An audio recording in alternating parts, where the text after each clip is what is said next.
বেরিয়েছি, বৃষ্টি হচ্ছে বিশাল, তাও আমরা বেরিয়েছি।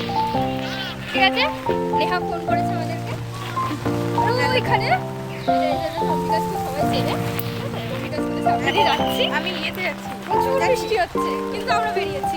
তোর বৃষ্টিটা কেমন লাগছে বল?